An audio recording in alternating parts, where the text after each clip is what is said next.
In the scorching heat of a Kentucky afternoon, Henry Callahan, an elderly and incredibly wealthy man, found himself stranded on the side of a deserted road.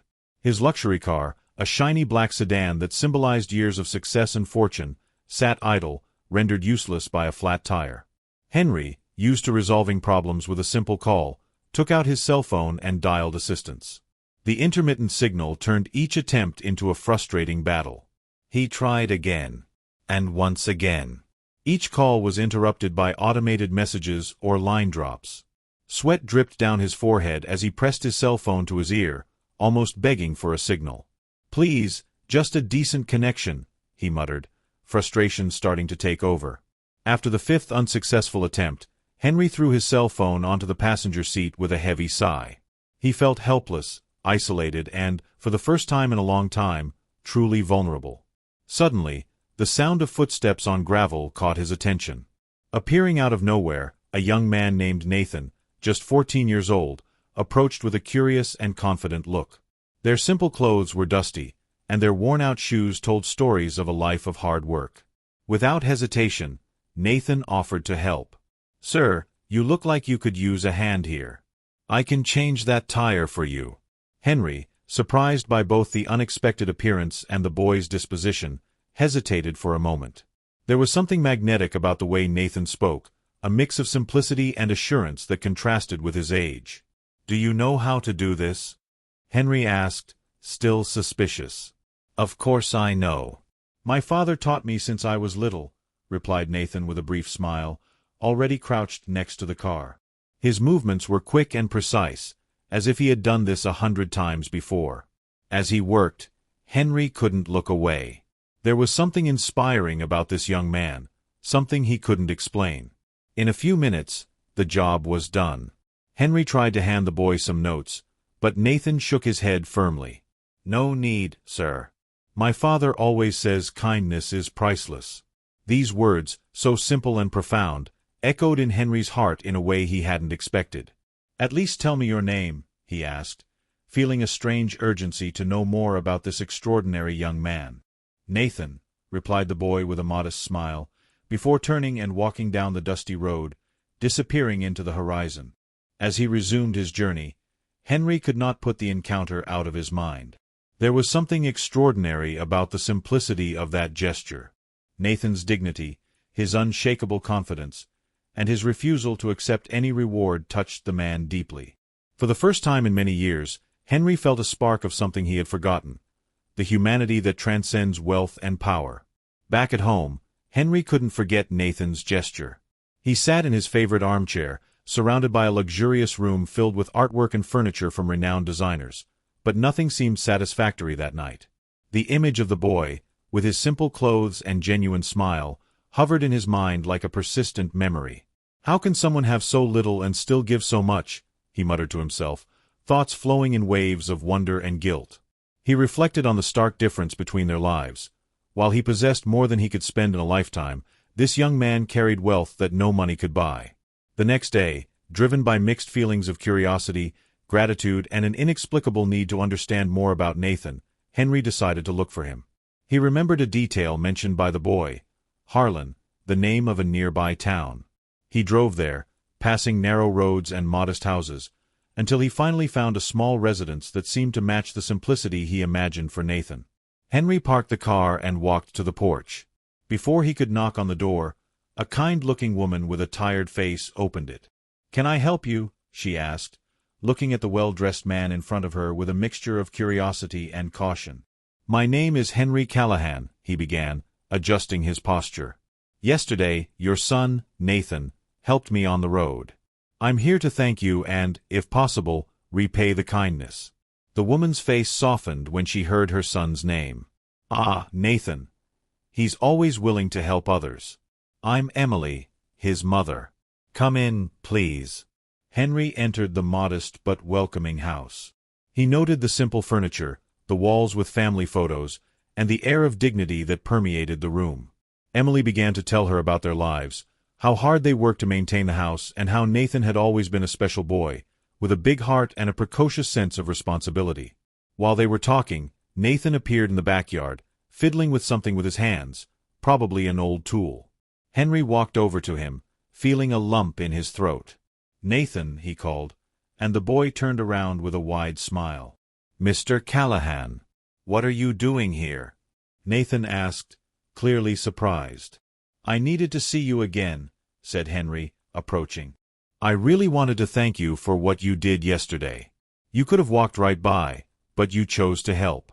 That's not something we see often." Nathan shrugged, embarrassed. "My dad always said if we can help someone, we should do it. It's no big deal." Henry felt his throat tighten. "It's a big deal, yes, Nathan. For me, it was. You reminded me that people's true value isn't in what they have, but in what they're willing to give." Over the next few days, Henry visited the Carter home again. During one of these visits, he looked at Emily and said with determination, "I'd like to help you. I know you might be okay, but this isn't about need, it's about what's right." Emily hesitantly responded, "Mr. Callahan, we are grateful for your intention, but we don't want to seem like we are asking for something." When he returned home, Henry couldn't stop thinking about the simplicity of that family. Even though they had very little, they didn't want any help. Even though Henry has lived a long time, he has never experienced a situation like that. Most people would accept help without thinking twice. Henry was deeply touched by that poor family. Henry didn't give up, he was willing to help them. He had an idea, and during a visit he decided to try again. "Emily, I know your family has been living with what they can, and maybe they've even gotten used to it. But I would like to help you. I can renovate the house, make the necessary improvements so that you can have more comfort. It's not about necessity, it's about what's right." Emily looked at him, her eyes softening, but the expression still carried a hint of resistance. She shook her head slowly, as if pondering, but the answer was firm. "Mr. Callahan, I can't accept this. Nathan and I have gotten used to what we have. We work hard to keep our house, and we don't want to seem like we're asking for something. We can't accept your offer, even with all the gratitude we feel." Henry remained silent for a moment, looking at her with understanding. "I understand, Emily. I just want you to know that if you change your mind, I'll be here." The woman smiled softly, grateful for Henry's understanding, but still determined in her decision. They finished tea in silence, and Henry said goodbye, leaving the Carter house with the feeling that his offer had not been completely accepted, but with the hope that something would change. At night, in Nathan's room, Emily sat on the edge of the bed, her eyes tired after a long day of work. Nathan, in his calm way, was sitting in the corner of the room, watching his mother. He noticed that she looked thoughtful, and it didn't take long for her to speak. "Mom," Nathan began, his voice soft but full of wisdom beyond his years. "I know you don't want to accept Henry's help, but wouldn't it be good for us?" Emily sighed, looking at her son fondly. "I don't want him to think we're asking for something. We can't depend on someone like him, Nathan. He has so much, and we have enough. I don't want our dignity to be overshadowed by his generosity." Nathan looked at his mother, his eyes shining with the sincerity of someone who already understood more about life than most adults. "But Mom, he's not offering because he thinks we're asking. He wants to help us because he saw something in us. He saw the way we live, what we have. He saw our dignity. And if he wants to give back in some way, why not accept it? It doesn't diminish who we are. He learned something from us, just as we learned from him." Emily remained silent, her thoughts conflicting. She knew Nathan was right, but her pride still prevented her from accepting it. "I don't know, Nathan. It's not easy for me." Nathan stood up, approaching his mother, placing his hand on hers. "Sometimes, Mom, accepting help from others is a way of honoring the kindness offered to us. Henry saw something that perhaps not even we ourselves realized, and we cannot deny the opportunity to experience something better, even if it is not easy."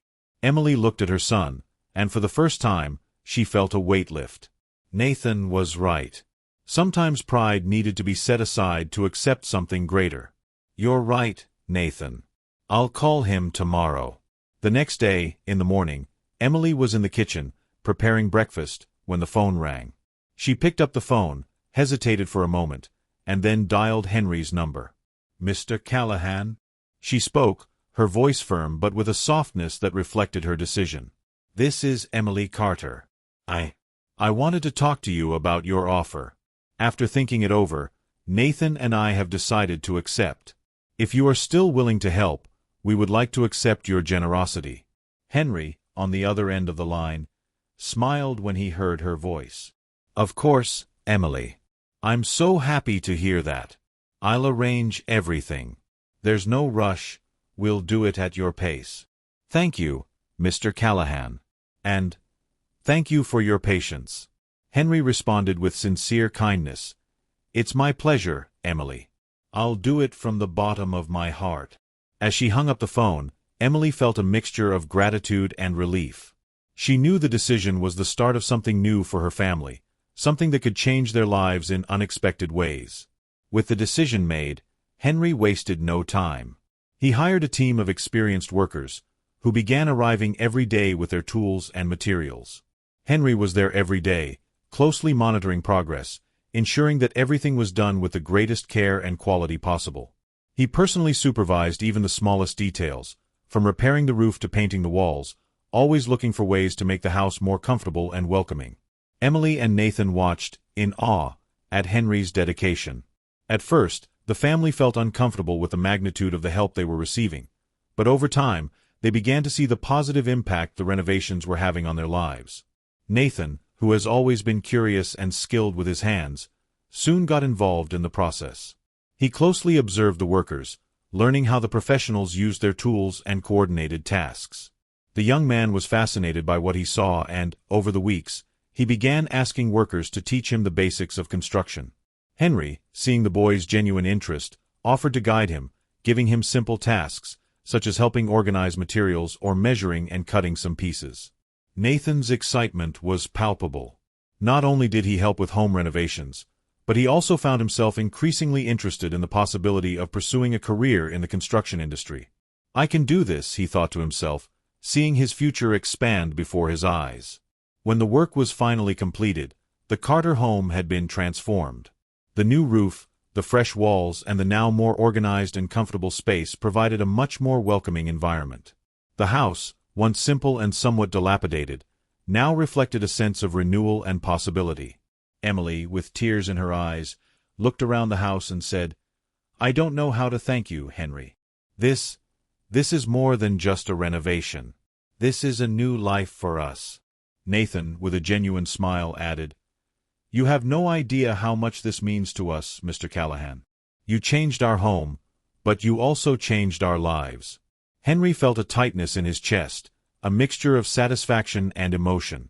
He knew that by doing this he wasn't just transforming a house, it was touching lives in ways he had never imagined.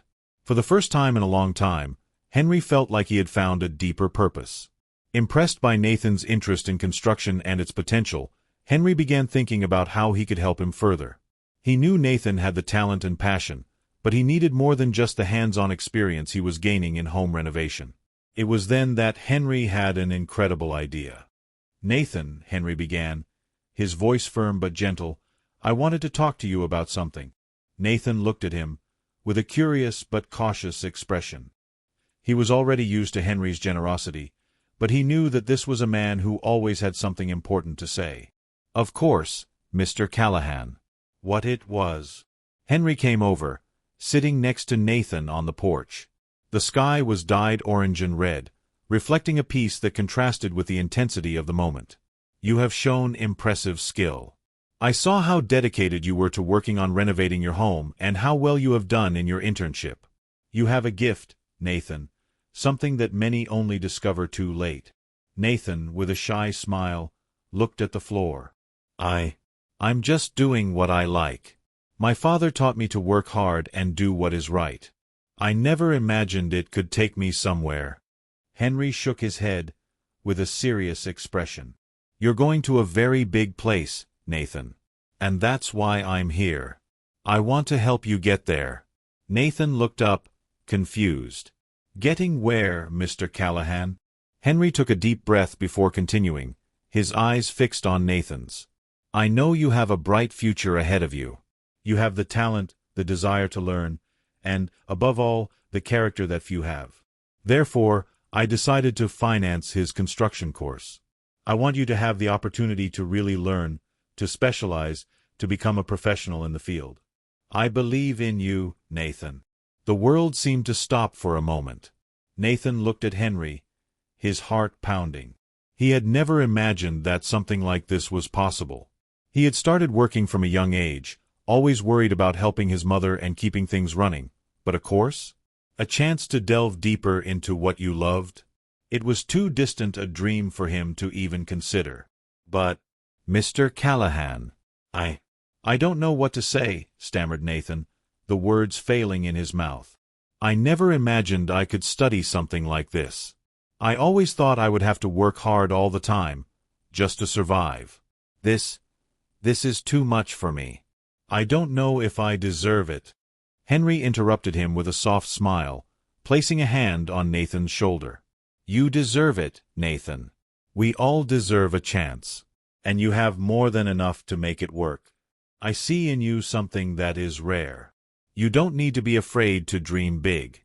Sometimes the only thing we need is someone to believe in us." Nathan swallowed hard, his eyes filling with tears. He never imagined he would have an opportunity like that. He always thought that his family's life would be marked by constant struggle, without ever achieving anything beyond the basics. But now, here was Henry, offering him something that seemed impossible. "I don't know what to say, Mr. Callahan," Nathan said, his voice breaking. I never thought someone could do something like that for me. That's more than I could dream of. Much more." Henry smiled, his expression now reflecting a peace he had never experienced before. "You don't need to say anything, Nathan. I just want to see you grow. You have the heart and determination to do something great. Now it's your turn to take advantage of the chance. The rest will come with time." Nathan was silent for a moment, absorbing Henry's words.